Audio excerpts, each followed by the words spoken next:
I know you've been talking about retirement.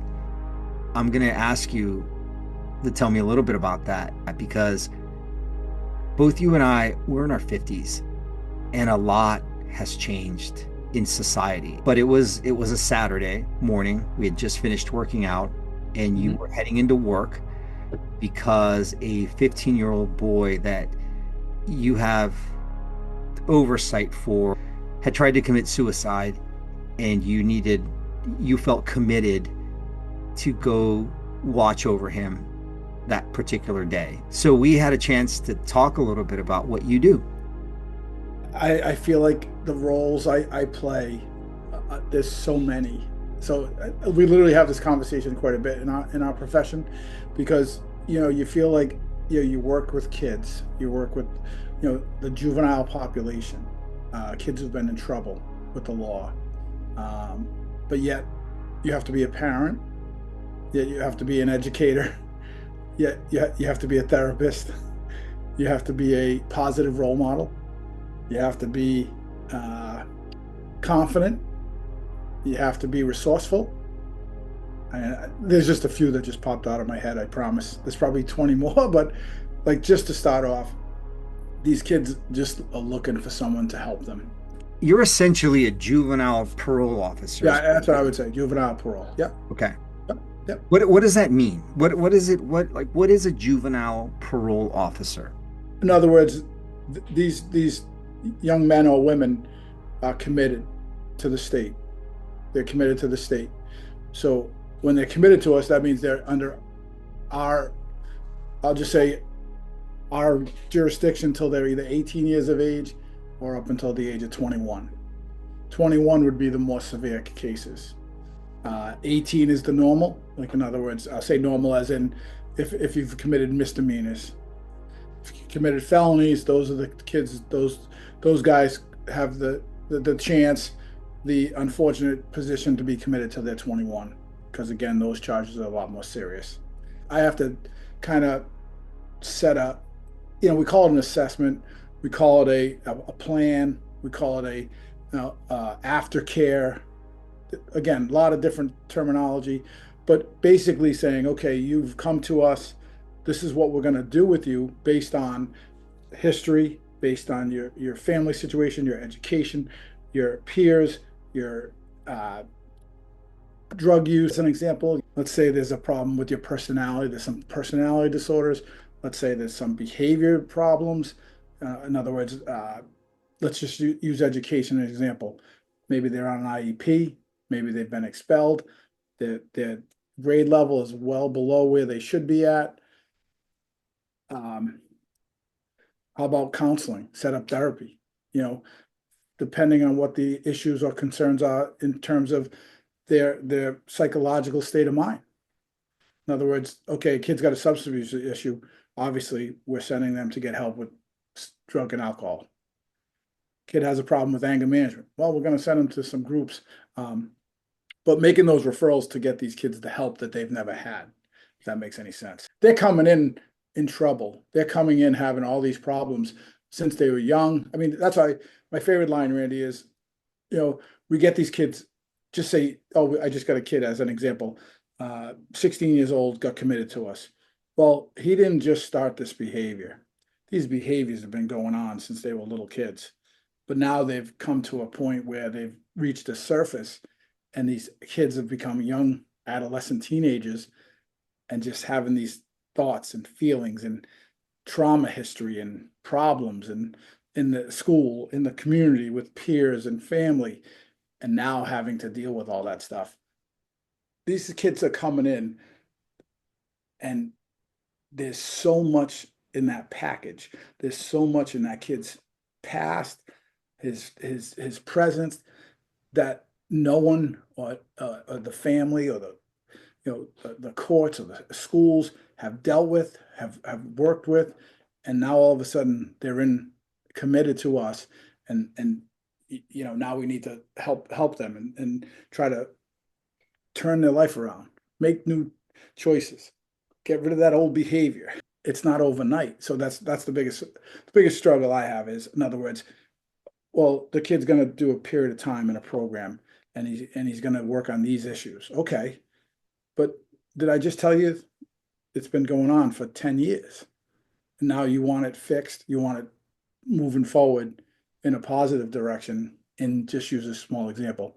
The average time is say that 3 to 5 months. Once they're in there, you do the assessments and you realize that there's trauma in their lives, there's abandonment issues, right? A lot of things that, Yep. but very extreme and severe. And so then the job that you and your team have is to then kind of deconstruct what's happening in their personal lives, right? Their behaviors, Mhm, mhm. and What got hopefully him try there? to What got him to us? what got them there. So I mean, how successful is that, really?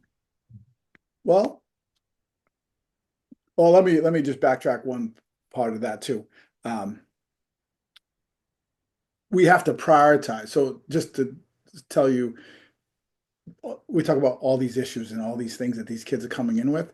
Well, like we talked about, just to add to that assessment time, we have to choose. Like I have to choose. Okay, Randy, I'll use your name.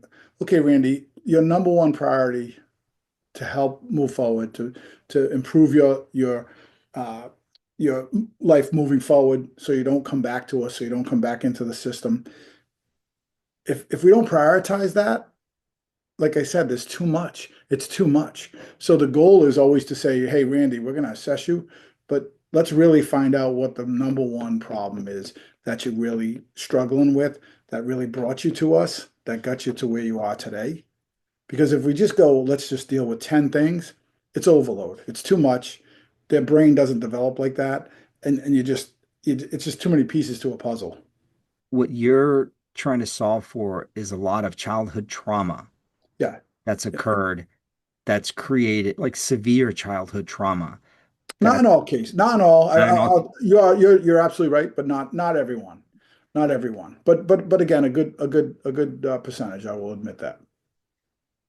And so then it's your responsibility then in this role to try to kind of resolve some of those traumas, right? That Yeah, bring it to the surface okay. with people who can help you in that area. So, like I said, just say there's family concerns, but we'll have a family therapist if that makes sense.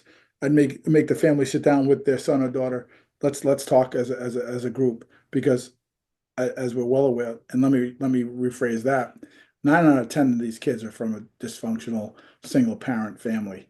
And not only is the kid struggle, you can only imagine the struggles that mom, single mom slash dad, no mom, whoever, uh, the struggles they've had raising this young man or young woman on their own. What's As the it, most serious case that you've dealt with? Something that's impacted you severely throughout all this? well, that Randy, there's so many. So I love that question. I do. I love that question because I want to say I'm impacted by a lot of them. And let me tell you why I feel like I'm impacted by all of them. Because the greatest quality that I can bring to a case, to a kid, to a young man or a young woman is relatability. So if I can relate to something that you've gone through, there's a connection. We've made a connection. So if they use an example, if a kid has had an issue with like just, being raised by a mom, him and his mom alone, well, that's how I lived. And I related to that. So in other words, this kid is struggling because there's no dad in his life. So he's got his mom and him, and they live together, the two of them. And there's where right there it hits home. We're going, wow, talk about, man, I know what you're thinking. I know what you're going through. I understand what's happening in your home because that's how I was. My dad left when I was younger. So I get it. So there's that, it hits home because you can relate. I said that. I love that word. I don't really have discussions if I can't relate to something. I learn from it and then pass on what I've gathered. But to be able to relate to situations with each kid when they come to us makes that relationship stronger. They learn to trust a little more. They learn to, communicate. They open up, feel comfortable, safe, because wow, Phil understands. Because there's that famous line: "You don't know. You don't know. You have no idea." If I had $1 for every time that's been said in lifetimes, we'd be pretty rich. But once they realize you do know and you do understand and you have lived it or worked through it, then you have a connection and you can work together and make the plan to say, hey, look at me. You can make it work if you put the effort in. So But like I said, the hard ones are, I'll be honest, the hurting someone like A and B's dangerous weapons, like really hurting a kid, like someone, a victim. Um, even the sexual stuff is hard, because these kids, like, even if they're victims or whether they're, the perpetrators, whatever, it's just the thought of, because, you get to see the reports, you get to hear the stories, and you get to, almost like not live it in the moment, but man, I can only imagine what happened or what you were going through when you hear or see what their stories are about. So I do. I feel like they're all impactful, but at different levels. But I'll always say the most impactful is if I can relate and it's something that I went through as a young man. what's have you had cases that you just I don't want to use the word disgusted with, but just shocking to you? Yeah, and I'll honestly say like the ones in the sexual nature are hard because I there's that I just refer back to the relatability, Randy. I'm not familiar with that.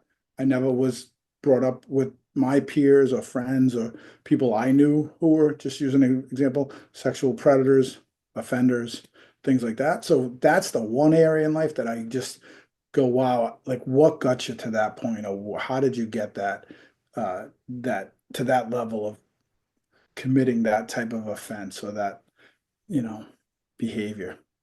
So those are hard. 35 years later, that's hard. So Because you don't you okay. don't you don't know, like I said, like you look at that young man or young woman and you just, man, what had to happen for you to get to that? So that's my next question on this topic is, you've been doing this for 35 years, and have you seen an increase in some of these sexual, you know, issues that you deal with? Have you seen an increase? Are they the same as when you started? And I wouldn't say there's a great. I would say it's kind of stayed on a even keel. Like I don't think it's gone off the charts, and I don't think it's gone below. It's yeah, not very common, but it's out there. I'll just say that. But more and more, the more over the years, the things that have gone through the roof these days are the violent crimes, the violent, violent crimes. the What guns. what would you say is causing that? Hmm. Well, the most important thing that I see is these young men and women, like the gangs, and being a part of something, a belonging, and wanting a connection, because what are they missing in the home? There's no connection because, again, like I said earlier, there's usually a single parent. Maybe the dad has been involved in the gangs, so there's that tie. Like, hey, let's get back with dad, connect with dad in that way, even though he's not in the home, but that's the lifestyle. So that's been common, moving forward to these last couple of years. But I just think these kids, I mean, I see it is like clear as day that it's almost just trying to impress. What can I do, Randy, to impress you so you'll like me? What can I do so you'll accept me? What can I do so, man, I can I hate the word cool, be cool. Like I Yeah, feel like that was our day, you're cool. But like today, like I said, these kids are just, like just use the example. Hey, go assault that staff. Go hit that staff. Like go, you know, steal that car. Go just do things that you would never do because that's not who you are, but yet you'll do it for these kids because you know that'll give you street cred. You know that'll give you some respect in the peers' eyes. Like, wow, look at what he did, or just to gain, as they say too, it's like you climb the ladder, and these kids want to get off that bottom step, so they're taking these risks and these behaviors of violence, and again, shootings, weapons, gang fight, like just crazy stuff, crazy. And it just, I just think it all, every time I see or talk about the kids that are involved in this, I see the dysfunctional home, a broken home, and I just need some, I need a peer group that I can be accepted. And I know they'll take care of me because they always say they have my back. He's my brother, those kind of, that kind of language. When these kids come in, right, after they've committed a violent offense, do you see remorse in them or not No, really? no, no, You nope. don't, Nope, that's a big issue. Like I said, in other words, they're doing these acts, and it's not even like to put it using the word remorse. It's all about street cred and getting that name out there of who you are. You're making your mark. So there's not. I'll say 9 out of 10 times there's no remorse, none. Simply be empathetic, show some empathy towards these people, the victims. Nothing, nothing. Because we have a thing we call it. It's like, you actually have a pro-criminal mind. So what you're doing, you think it is okay. You think it's socially okay to do that behavior. And that's one of the goals we have with these kids, realizing and recognizing what you did is wrong. And how do you go about making the amends, being remorseful, showing empathy to these victims. And that's a, you do know, you feel that you get these kids to that point? You, no, you no. don't. No. So And by the the reason, time you're saying, no, and by the time they leave, it's too early. See, there's not enough time. That's you read my mind. And that's the problem. See, there's you talk about these kids coming into the system. They're coming in too late. In other words, we're not getting them when we should get them. which is when. I'll just throw out let's say 13, 14 years old. Is that too young? Maybe, but I'm trying to say there's no way someone's going to tell me that these behaviors just started. See what I'm saying? That's my point. Yeah. Like, in other words, there needs to be more interventions at the middle school level, maybe. I mean, I know you go on probation, you do this, you do that, but there's really not a lot being done prior to them coming to us. That's a tough one. Even in town, when I do the board, um, we try to do some remorse and just use an example. Um, there was a police chase. So the the officer was injured during the chase. So we had the young man literally spend a day with that policeman to understand what he went through and how he had to deal with the situation. And boy, it was nice to see the kid uh, you know do that with his victim and kind of just get a different approach, a different feeling after doing what he did. Because when he's running and doing what he's doing, he doesn't know he doesn't know who that cop is. He doesn't know, what's happening. But then when he finds that out, we make him recognize what happened and then, show that, hey, I apologize. I know, look at this. I made, we talked about like the follow-up was, you know, like you had him chase you.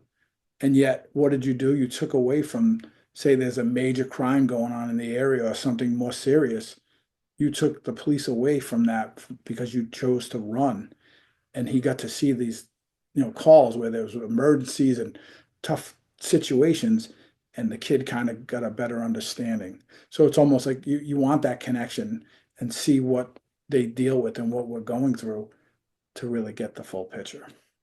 So moments, yeah. So moments of connection, trying to create some relatability to some extent, right? To kind of gain some empathy and understand, kind of what they're causing in somebody else's life. Right. Because Uh, I think they act on what I'm a strong believer in you act the way you do because you were missing you do things like or act certain ways because you either missed out on that when you were younger or you just it was over like overkill. So in other words, if these kids are yearning like, love, care from parents, moms and dads, which is supposed to happen in this lovely world. Well, if they're not getting that, then they're going to take it out on somebody else. I always believe that. So they're yearning for it. They're not getting it. So they're just acting out to get it. And unfortunately, when they're acting out in a negative way because they don't have the foundation, the development, the upbringing of how to do it the right way. So, having been in this 35 years, what do you think is happening in the family home that is causing more violence among kids? I I just don't think the parents are there. I don't think they're there. I'm not saying physically. I'm just saying, like, in other words, and the worst thing that I've seen for years upon years, they're not the parent, they're the peer, they're their friend, they're the buddy. It's, you never hear like my mother or my father and what they've taught them and what they've shown them and what they've you know tried to develop in them so they're successful and doing things in a positive, moving forward way. It's always like, I just see the disrespect. I see the you owe me, you owe me, and that's that poor upbringing. Like, okay, I'm doing the best I can, but it's never good enough. So now I fail. Your mom is looked at as a failure to these kids Got because it. they see the other side and they're not getting it. So then that doesn't that go back to what I talked about going to the gangs because Yeah. they're gonna get it from them.